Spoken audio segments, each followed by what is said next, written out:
नमस्कार साथियों, आधृत में आपका स्वागत है। रोज की तरह इंटरनेशनल रिलेशन का एक नया टॉपिक आज भी लेकर आए हैं।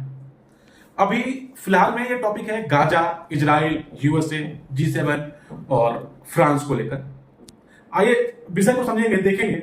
तो जो फ्रांस के राष्ट्रपति हैं इमैनुअल मैक्रोन, उन्होंने घोषणा की है, ऑफिशियली स्टेटमेंट दिया है कि हम गाजा को, पैलेस्टीन को एज अ नेशन रिकॉग्नाइज करेंगे और हमने पूरा डिसाइड कर लिया है, इसमें कोई बात की अब गुंजाइश नहीं बची है। और 22 सितंबर 2025 हमारे सारे ऑफिशियल डॉक्यूमेंट रेडी हो जाएंगे और हम इस चीज को यूएन में भी एग्री करेंगे कि पैलेस्टीन और गाजा एज ए नेशन। ये एक बहुत बड़ा स्टेटमेंट है यूरोप की कंट्री और G7 और अमेरिका के जो सहयोगी देश है उनके तरफ से। इतना बोल्ड डिसीजन और इतना बोल्ड स्टेटमेंट, ये पहला कंट्री है G7 का जिसने ऐसा स्टेटमेंट दिया है और रिकॉग्नाइज करने की बात करी है।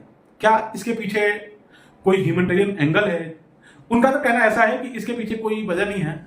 जो गाजा और पैलेस्टीन में इजराइल द्वारा किया गया, ये बहुत बड़ा, मतलब अगर देखा जाए हमारे जैसे, मतलब मीन्स उनका कहना है कि हमारे जैसे फ्रांस जैसे एक लोकतांत्रिक प्रक्रिया में विश्वास करने वाला देश के लिए ठीक नहीं है। वहां पे जो मतलब ह्यूमन क्राइसिस है, मानव अधिकार का बहुत बड़े लेवल पे उल्लंघन हो रहा है और वहां पे जैसे ही ये युद्ध खत्म होगा, चाहे मतलब उसको रिकॉग्नाइज करेगा, उसके बाद हम उसको रिबिल्ड करेंगे।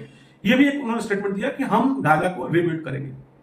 इसके पीछे समझेंगे तो क्या ये क्या हो गया कि फ्रांस ऐसा अचानक से, और फ्रांस नहीं, इसके बाद से आपको यूके का भी प्रतिक्रिया आया। स्टार्मर तक बोला कि हाँ, इस पे हम इमरजेंसी मीटिंग में बुलाएंगे।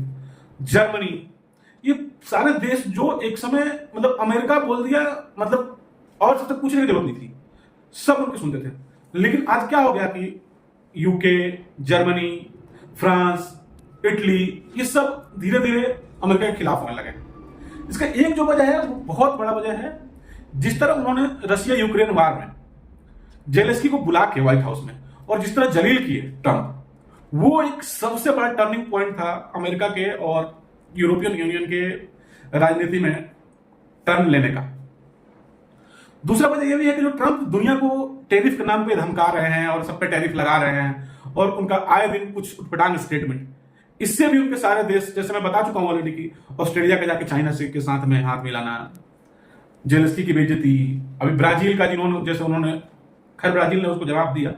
ये सब जो एंगल आप देखेंगे जो इस बार सत्ता में आने के बाद जो ट्रंप कर रहे हैं, उसका ही नतीजा है कि आज ये जो मैक्रोन का स्टेटमेंट आया, आपको पूरा एनालिसिस ये समझ में आएगा। मैक्रोन कह रहे हैं कि मैं ह्यूमैनिटेरियन एंगल देख के आ रहा हूं, लेकिन सच्चाई ये है।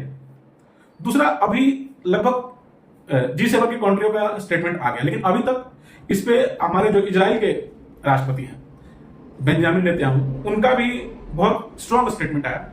उनका कहना था कि भाई, जो इजरायलियों को, 100 से ऊपर इजरायलियों को जो हमास के सहयोग से जो आतंकी संगठन हमास जो आतंकी संगठन है, गाजा और पैलेस्टीन उसका सपोर्ट करता है और इन्हीं के सहयोग से ऐसे आतंकी संगठन पैदा हो रहे हैं। और हमने ऐसा तो है नहीं कि हम ऐसे उठे और सबको मारने लगे।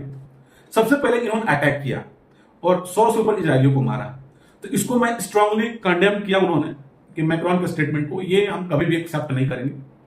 अब देखना यह है कि यूएस का स्टेटमेंट आना बाकी है कि क्या इस पे यूएस का स्टेटमेंट आता है, क्या स्टैंड लेते हैं। लेकिन आप इस चीज को समझेंगे तो मैक्रोन का स्टेटमेंट कोई ऐसा स्टेटमेंट नहीं है कि जो ऐसा अजूबा उन्होंने बोल दिया। ऑलरेडी हमारा देश भारत भी पैलेस्टीन को एज ए नेशन मानता है और 193 कंट्री में 140 कंट्री ऑलरेडी पैलेस्टीन को एज ए नेशन रिकॉग्नाइज करते हैं। लेकिन G7 की कंट्री में पहला देश है। इन्होंने बकायदा आपके मोहम्मद अब्बास जो वहां के प्रेसिडेंट है गाजा के, उनको लेटर भी लिखा है और पूरी इसकी जानकारी भी दी। उन्होंने भी इसके लिए बोला कि जो फ्रांस के मैक्रोन है वो बहुत विजनरी लीडर है, महान लीडर है। उन्होंने जो स्टेटमेंट किया उसका इन्होंने स्वागत भी करा और इन्होंने कमिटमेंट करा, बोला कि हम उसको रिबिल्ड करेंगे। तो क्या ये वर्ल्ड ऑर्डर अब चेंज हो रहा है, शिफ्ट हो रहा है कि अमेरिका का मतलब जो वर्चस्व था वो खत्म हो गया है, या ट्रंप ने इसको पूरा मिट्टी में मिला दिया?